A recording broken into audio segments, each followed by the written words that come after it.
Hi, I'm Jen, I'm Corey. and we are Deep, dark and scary. scary. Welcome to our channel. Welcome back to our channel. For those of you that have been here before, welcome back. If you're following our cult movie challenge, it was my choice this week for the Jesus / Jess Franco week, and I chose the movie Faceless.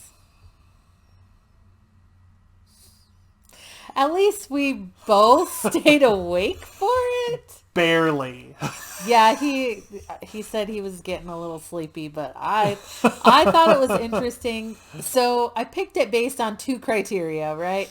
So Let's hear. it's I'm intrigued on what the criteria was for this. you're funny.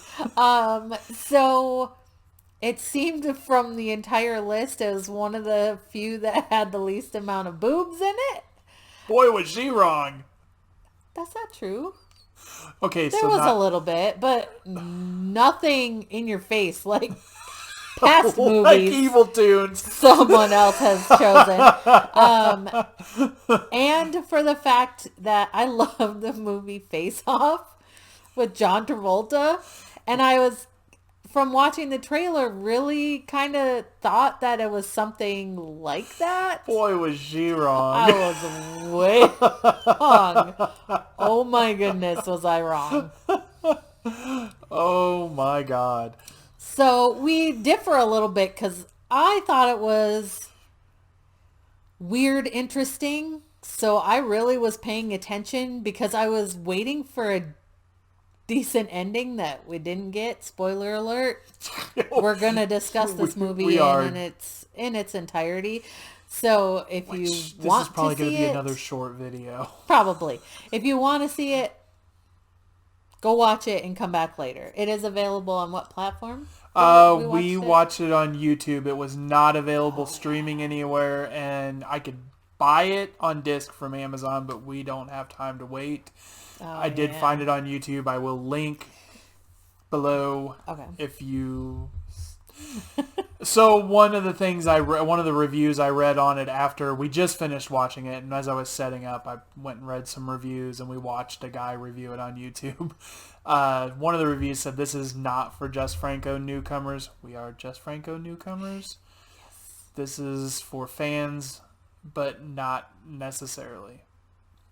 Yeah, I could totally relate with what he was talking about because he and I had almost the same kind of idea. I guess Jess Franco has previously made a video that was similar in story to this and took ideas. Gritos en la Noche in 1961.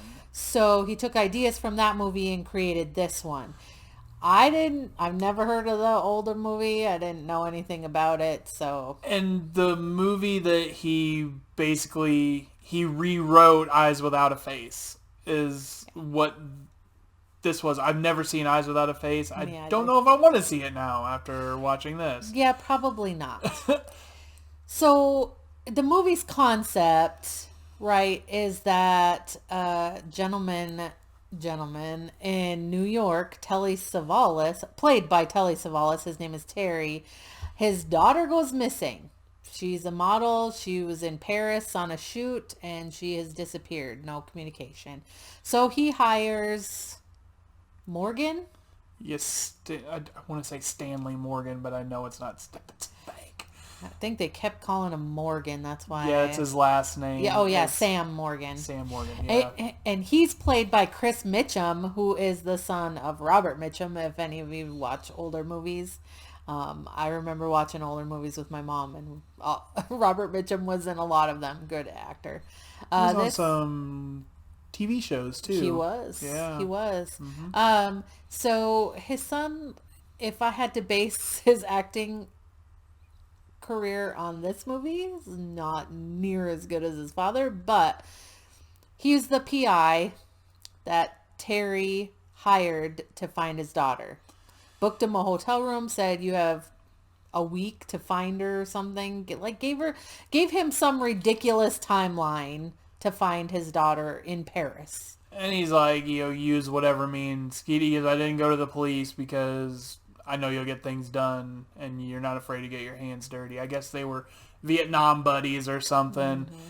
But they end up using the police anyway. Like, they talk to the U.S. consulate in Paris. The U.S. consulate talked to the top tier police whoever commissioner, and then it just kind of trickled down, and this detective who's local is like, I don't like you or your kind in my country, and whatever.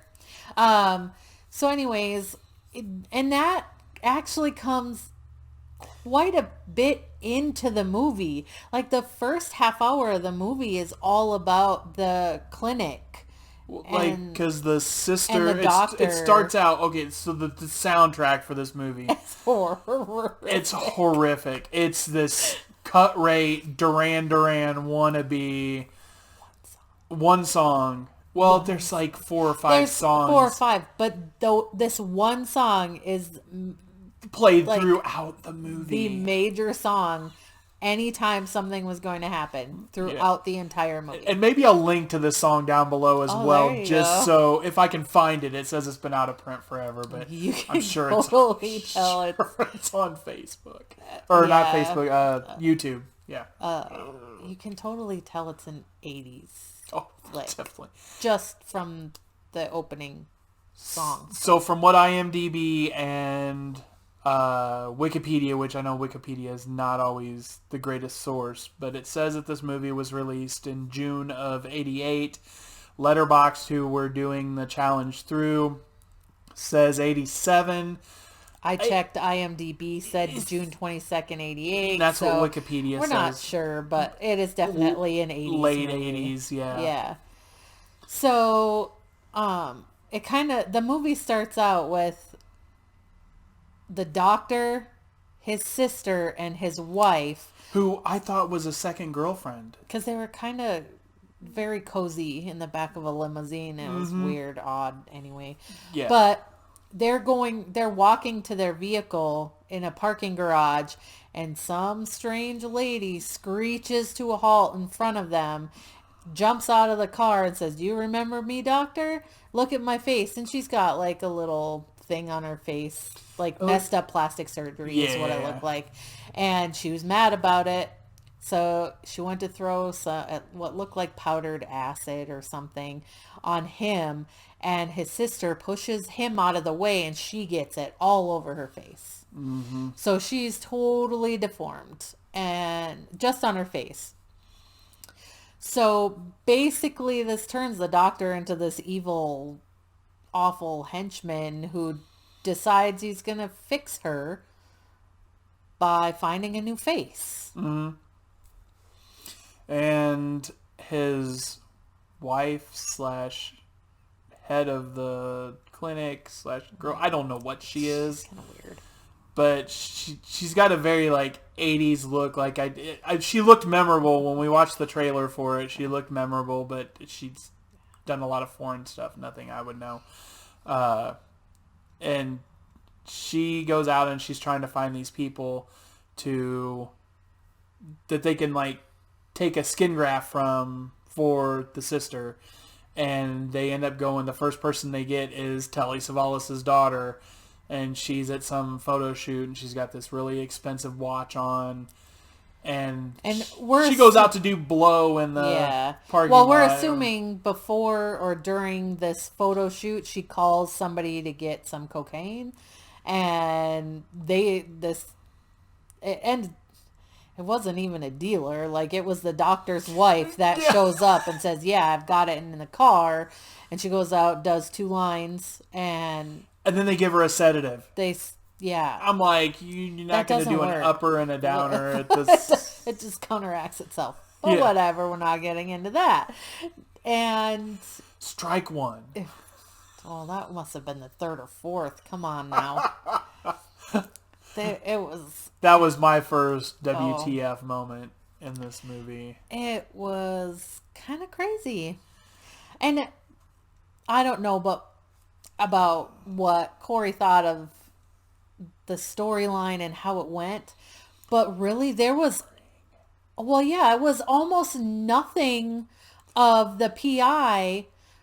It's like little clips were thrown in of him looking for her. Like a little clip It of was him with the just cop. sprinkled in. Otherwise, the entire rest of the movie is all done in the clinic about the doctor trying to find a face. Or and in then nightclubs kidnapping someone. trying to find... Well, because yeah. Telly Savalas' daughter is... They have this goon. I don't remember his name now. Gordon, yeah.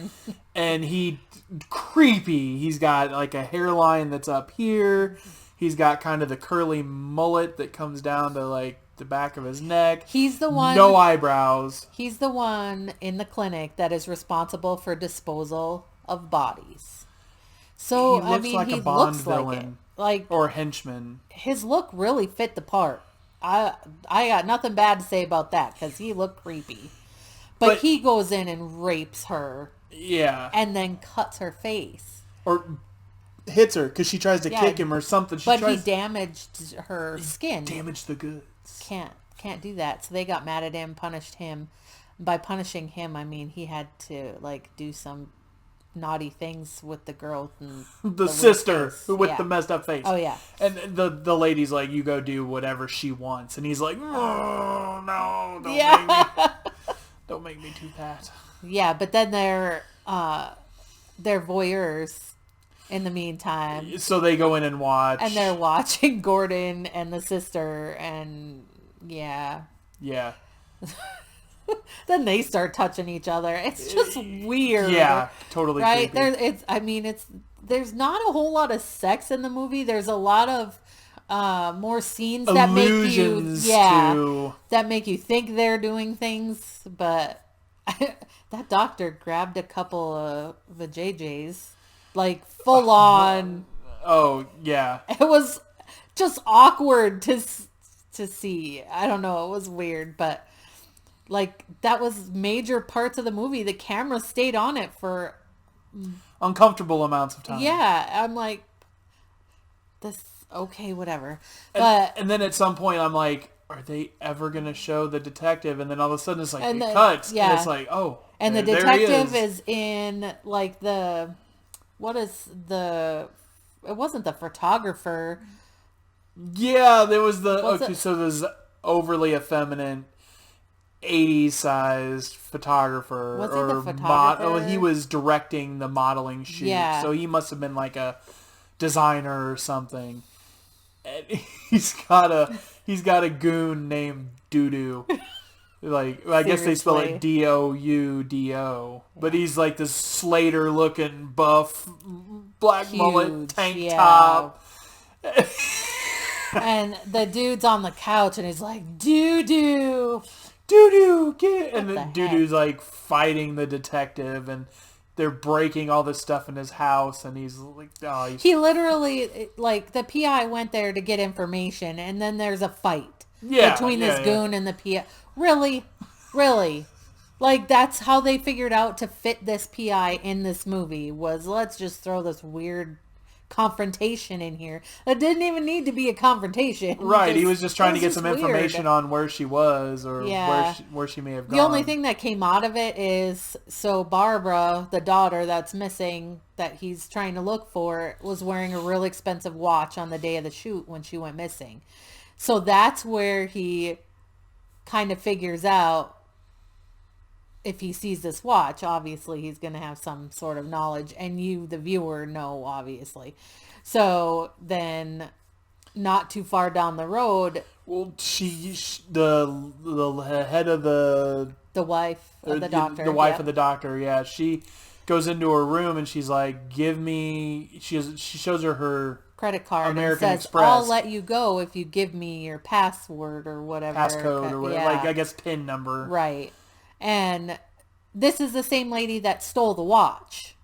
Oh yeah, when they first kidnapped her, when they knocked her out, stole the watch. When they knocked her out when she's high on cocaine, she stole the watch. So she's wearing the watch, and she tries to get the credit card passcode. And then she ends up using it in the town where the credit card in the town where the clinic is. So Telly Savalas calls this guy and he's like, hey, it was used in some place called St. Cloud. And he's like, oh, well, the detective just automatic, oh, well, there's this Clinic de Mimosa over there. Go check it out. Yeah, so they go over there knowing that, I guess, Barbara had been there a year earlier for some procedure. That's what they claim or whatever. Yeah. So he goes over there and the lady's like standing there, like the watch on. Like I have this, not even trying to hide it. Yeah. Super gold flashy watch on and the with my detective white scrubs. Yeah. So he knows that they know where she is. So then he decides he's going to go back. He left and gathered some more information, double-checked the photograph of the watch he had, and he went to the club of the other lady because there was a failed face transplant. They tried to get this German SS doctor to come in and do the face transplant. And they used a high-class hooker lady the first time. But they gave her too much to the sedation, so it ruined. It just starts peeling off, like melting away. Literally. And Gordon has to cut her head off with a chainsaw. He's a very leather face in that scene. Yeah, he kisses her after he cuts he saves the head and he puts it in a cabinet. Yeah. This movie has a little bit of everything, let me tell you. So, yeah. This may be a great movie. I may actually like this movie. I don't know. So he goes back and breaks in, basically, and he goes downstairs to Gordon's lair, where he beheads these women or whatever. Oh yeah, because one of the receptionists had kind of caught on, she thinks, and she goes in there looking for something, and she sees the head, and then she hides in a cabinet, and Gordon drills through with a drill and gives her a lobotomy. So yeah, she's locked up. So you see all the blood dripping down the cabinet. So as the PI walks in, he's like, "Well, this is odd." And then Gordon jumps from around the door, and then they start. Gordon's got an axe. Tussling. Oh, and the detective's got a fire extinguisher. And Gordon's hitting the fire extinguisher with the axe, and I'm like over and over. This thing is gonna blow. And over and over. And then finally, this one slow little shot where he's coming down, he's trying to find the exact spot where he's supposed to hit it, and it's everywhere, and then on him, on his face, on so Gordon, he can't see. Yeah. And then he puts him on these hooks. Yeah, right. And then he grabs Gordon's keys. And he goes to Barbara's cell where they're keeping her in this basement. And he goes to unlock the door, and Barbara's like, "Oh, Sam." Blah, blah. And continues to hug him. And, "Oh, I'm so glad you're here." This fanciful, way too long reunion. And of course, the head nurse, doctor's wife, comes downstairs and locks him in there. Yeah, because he leaves the keys in the door. I'm like... Classic mistake. What the hell? Why? Oh. So then they had captured this movie star at another nightclub, and I'm sorry, we're jumping all around, but this doesn't matter. The whole movie jumps around. Yeah, so they had captured this movie star, and they're like, "Oh, well, we're going to try again." So this SS doctor is like, "Oh, this is perfect." And it's virtually the same night. So when the PI goes back in, that's the night they go to the club and get the actress, because that's the same night they do the surgery, and it's the same night they get locked in. Yeah, I don't know. It's so they don't differentiate. There's no day night. Yeah, there's nothing. Even when one scene, the detective had called to talk to Telly Savalas, and he's in Paris, and it's daytime, and then they show the New York skyline, Twin Towers, and it's daytime. I'm like, it's not day in Paris and in New York at the same time. So, but yeah, they get locked in, and the doctor's doing this surgery, and they take the face off of the actress. Face off. They take the face off of the actress, and they just kind of lay it on they don't sister. take the sister's face off. They may have later, but maybe for time constraints, because he did say at one point, like, oh, she was going to be in pain, but she wants to be beautiful, so it doesn't matter. So, like 15 days later. Yeah, then it flashes. So after they build a wall in the basement that night. Oh yeah, because the doctor says, "Oh, there's a way in Nuremberg. There was a way we used to handle things like this because there's too many bodies down there." So they built a wall right by the room or the padded to block room off the hallway where Barbara and Morgan are trapped in their little cell. Well, they have no food, no water, no nothing, and they haven't. At least for days. They don't show any of that. Right. They show them every once in a while taking Barbara's blood. Because essentially this was his treatment before all this killing started to happen. Was he kidnapped young virgins that they would take their blood and they would treat the older women and make them beautiful with it. Right? Which, if any of you have ever read some Countess Bathory stuff right there. Yeah. So they build this wall, and then all of a sudden it flashes 15 days later, and it's on Ingrid's face, who's the sister, her new face. No scars. And the stitches are out. Yeah, the doctor's leaning over her. You healed in 15 days. Movie magic. And then, then they flash to like Telly Savalas. Oh yeah, they're all cheersing each other with champagne and the doctor and them, yeah. Yeah. And then it flashes to Telly Savalas' office, and he's pressing play on his answering machine. Yeah. It was the 80s, right? No cell phones. It was huge 80s style answering machine. And then the detective's like, "Hey, if you don't hear from me in 24 hours or 12 hours or whatever, like I'm at this send the Marines clinic, I'm going or whatever. Yeah, I'm going to the clinic, and if you don't hear from me or Barbara, send in the Marines. And then you just see his face kind of turn Christmas. white. Well, it's like New Year's by then. So Telly Savalas is like in French. This is the only French line in the movie. Everything else is horribly dubbed into English. He says for his secretary to get him on the next flight to Paris. But yeah, he's like, "Oh, I'm going to be out of town for he tells the detective beforehand, "I'm going to be out of town for a couple of days, so if you need anything, just leave a message on the answer machine." Just leave a message.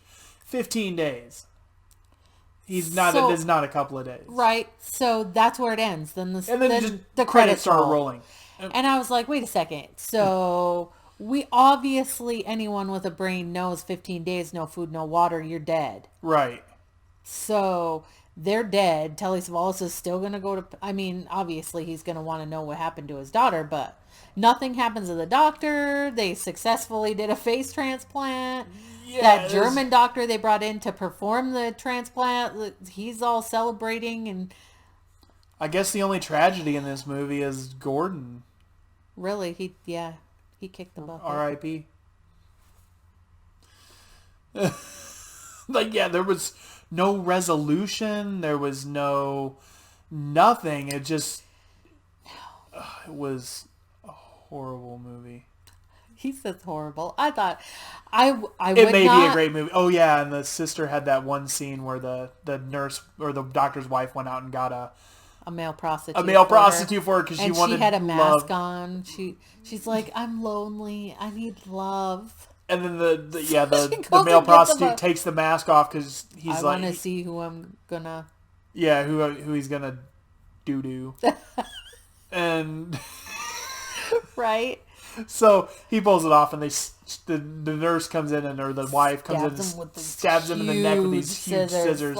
He falls to the ground, and they shoot through the back of his neck, and blood starts spraying out. It is that part was pretty comical, but it had nothing, absolutely nothing to do with the movie. They could have totally cut that part out. Nothing. Yeah, I think it was just a little nod to Eyes Without a Face because of the mask. Yeah, but other than that. It was crazy. I would not watch it again. I did. Although I did psychologically found it interesting because I love the whole idea of face transplants kind of thing. And that I know that's more medical than psychological, but they, with the Ingrid character, the sister character, they did a little bit of psychology with her because she would like full out tell them, I am lonely, I am ugly, I refuse to go outside, like all the typical psychological issues you would have when something that traumatic happens to you. I was attracted to that part of it, which wasn't a whole lot of the movie, but it was enough to keep me entertained and interested. So that's why I didn't get sleepy like I did the last one. Obviously, Corey didn't find that interesting at all, which is fine. So It wasn't a great movie. I'm not saying it was good by any means. I'm just saying from my point of view, I found some interesting parts enough to keep interested for the hour and 38 minutes. it was a very, I guess for Jess, it was a very big budget movie. I couldn't find anywhere where it actually said what the budget of the movie was. But it was one of the bigger budgets, and there was a lot of effects. Like there's a lot of blood, a lot of, It was a very to me, I would consider this like an upscale thriller. Like I hate to lump it in with these movies, but like a Boxing Helena or a American Psycho. There's just a lot of that hoity-toity culture. Yeah. So it's... And it's set in France, but it doesn't feel French. No, to me. It could have easily been... It could have been Germany. It could have been anywhere in Europe. It could have even been here in the States. It could have been like the Hamptons or something. Yeah. Like it didn't feel French. Even at one point, the Morgan, the PI, is like going down that road, the Moulin Rouge area of Paris. It could have easily been New York City. Yeah, it didn't feel... Of course, I've never been there. I can't say too much. The only thing that looked French to me was like when he's sitting in his hotel and you can see the Eiffel Tower out the curtains. Mm-hmm. Other than that... Yeah, it didn't feel like they were in Paris, really. Mm-hmm. Even the hotel, the guy behind the hotel when Morgan went to check in did not have a French accent. Like he had a little bit of a... maybe I lived here for a year kind of thing, but like it wasn't, I don't know. It just didn't feel, I didn't feel it, but I didn't like the movie. I tolerated it for an hour and 38 minutes. I don't feel as bad about this one as I did the previous one. Like I absolutely despised the last one. I fell asleep. It didn't interest me at all. This one at least kept my interest. But I would never watch it again. Yeah, I'm the same way. So next week is my pick. I don't think Jen's going to like this category at all. You're probably right. This next week is Shaw Brothers week, and the Shaw Brothers do martial arts movies. So it's all martial arts. Should be interesting. And last year when I did this, I tried to find one that was a little bit of a horror movie. I might have to take a nap before we watch, just so hopefully I don't fall asleep during. But there's some decent... There's 3 pages of movies that we can pick from, so I'm sure we can find something. I might let her have a little bit of input. I won't torture her that much. Oh, but it doesn't bother me. It really doesn't. Like, I think it's interesting, and I'm getting exposed to a lot more different styles of genres that I would normally be interested in, and I think it's good. I might like it. Who knows? It might be something that I'm like, I used to be into like Chuck Norris and Bruce Lee movies, a lot of the martial arts movies when I was a kid. So any of these movies would probably be good. I know a lot of the campier ones are more like spaghetti westerns, only with kung fu instead of guns. I've seen those. I've watched a few of those. So They're not horrible. I may end up being bored out of my mind with the next one too. But you never know. I started this last week and I'll do it this week too. I'll put the Jess Franco list. And if any of you see one on there that you've seen, then you're like, no, you picked the wrong movie. Yeah. Like, this is the definitive Jess Franco movie. Like, you should have picked this one, not that one. For your first movie, there's those people. Right. I have that person And with music. we're not opposed to watch. I would watch another Jess Franco, and just because I didn't care for this one doesn't mean I wouldn't, watch a different one to see. Sure. Maybe we'll do a review if you guys start listing some movies that we should watch or whatever. We'll watch them. We want to get more content on here, so these are fun. These are really fun to do. Just talk about some shitty movies. It really is. All right. Thanks for joining us. We appreciate each and every one of you every week. And if you're new here, make sure to like and subscribe and smash the bell. Smash that bell. That's right. Smash the bell. Thank you again, and we'll see you next time. Bye.